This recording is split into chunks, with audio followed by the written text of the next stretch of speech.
Joining us for a Hannity Colmes exclusive. How did we get him? The author of Deliver Us from Evil, Defeating Terrorism, Despotism, and Liberalism, my co-host and friend, Sean Hannity. Right. Congratulations. We can be friends. That's right. Even though, you know... Thank you. You want to start already? I'll ask the questions. All right. As you know, I telegraphed the question last week, the first question. You did. The subtitle, Defeating Terrorism, Despotism, and Liberalism. Are you then equating liberalism with terrorism and despotism? Well, now that you've read the book, and you did read it. I did read a good part of it. Do I? You come right up to the edge. You don't exactly say they're exactly the same thing. Let me show you one thing you do say. Here's on page 5. Indeed, the greatest threat to our resolve today in the war on terror is the political liberalism and selfish opportunism of Democrats. Are you saying that Democrats are a greater threat to terror? I'm not saying that. The greatest threat to our resolve today in the war on terror, look, read it, is political liberalism and selfish opportunism. Let me tell you what it means. Is that a greater threat, though, than other countries who would do us harm? Let me tell you what I mean by this. And this is a serious topic because you know what, Alan? I have 2 young children. Right. Nothing has impacted me in my life more than what happened to this country on 9/11. And that memory, at those nights that I broadcast this program from that tragedy, from that declaration of war, will forever be with me. And in part, this is what this was about. We were together in Afghanistan. We were pretty. You agreed. You were supportive. All of America, all the world was.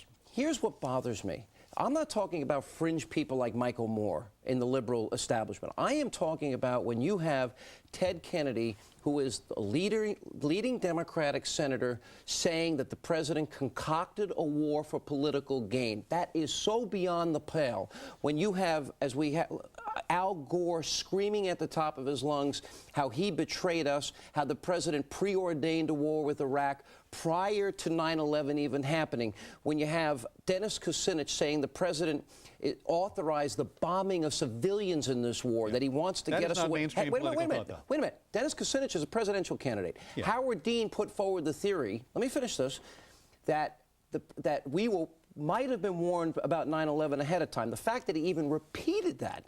And what I'm saying here is that Democrats out of power have now politicized our national security. I have a whole chapter in this book about that memo that I had leaked to me from the Senate Select Committee on Intelligence that talks at length about not how to preserve and protect liberty, but how to hurt George W. Bush. You paint a very damning picture of Democrats here, and I think you take some of the most extreme statements that Democrats make, leaders, and you paint all Democrats for that brush. Let me show you something else you say early in the book on page 3.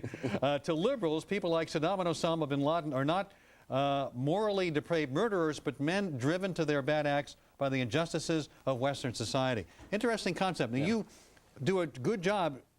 You define liberalism as you think it is, but that's not the way liberals really think. But in that case, it's not all liberals. We have people on this show that believe the United States caused the antipathy and the hatred towards America, and they view it as those are extremists, though. That's not mainstream Democrat thought. I want to play a tape because it's my show. I can't do this on Charlie Gibson tomorrow. I'm on Good Morning America tomorrow if you want to watch. Sure, go ahead. But I want to play a tape and what I mean. That this is the mainstream of your party. These are your leaders: Kennedy, Kucinich, Dean, Gore.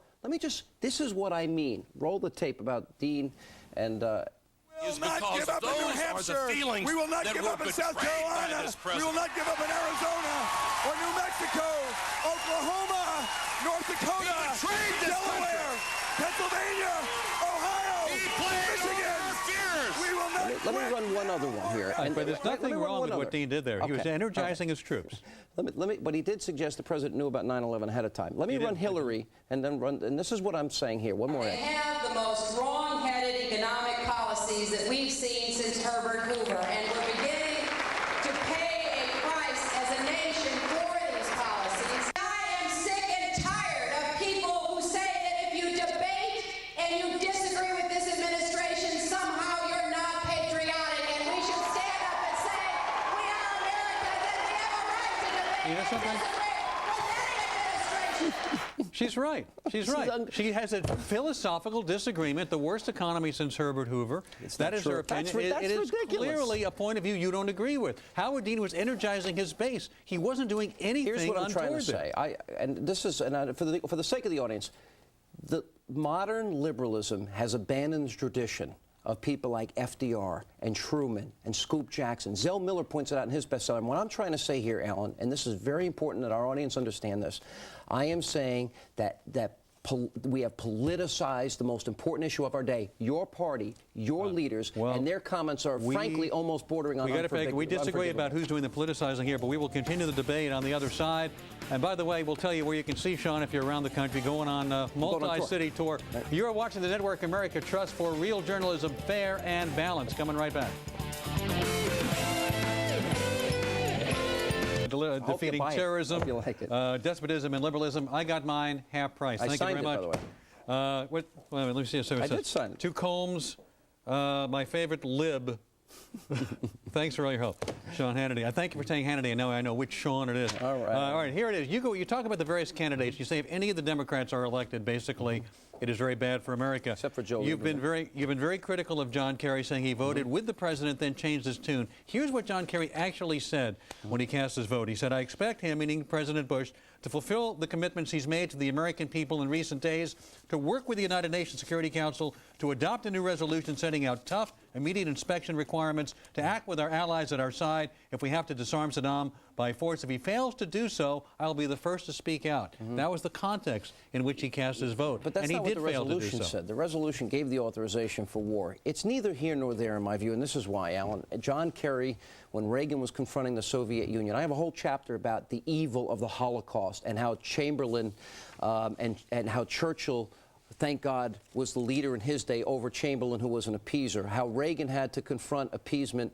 from people like Jimmy Carter. And similarly, John Kerry was on the wrong side of history when Reagan was confronting the evil empire, building up our nation's defenses, building the weaponry that we're now using. He was voting against these things and supporting a nuclear freeze. In that sense, he's a great war hero, but he doesn't understand the nature of this evil, this battle, the struggle that we have going on. We had a SALT treaty. There was a nuclear freeze internationally. That was what Reagan was involved with as well. But when Reagan wanted to modernize our weaponry, when Reagan wanted to deploy those missiles in Europe, when he called the Soviet Union an evil empire, it was the left in this country that said, oh my God, he's going to start World War III. Well, that Reagan buildup and that pursuit of SDI and that call for Gorbachev to tear down the wall ended the Cold War. Donald Rumsfeld has talked about a lighter, more flexible, more mobile military, the very same thing that John Kerry has voted for. I'm going to be on book tour. We'll put it up on the screen. We're going to be in tomorrow people can come see my radio show at the Palisades Center Mall in New York. We'll be in Borders in Washington, D.C. on Wednesday doing my radio show. Then on Thursday, Dallas. Friday,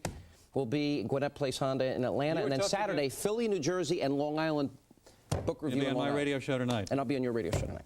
And you were tough to get on this show, but thanks for agreeing to do it. And I'm going to be on Greta's show on Wednesday night. That is all the time we have left this evening. We check in now with our other good friend, Greta Van Susteren, find out what's coming up. There's still lots to talk about, Greta. Hey, Sean, I was listening to this book. I was listening today. Neil Cavuto said that he got the first copy. I thought I got the first copy. Everybody got it at the same time. All right, okay, all right. Just checking. Anyway. We'll see you Wednesday night in D.C. Indeed, I'll see you Wednesday night. Thanks. And tonight on the record,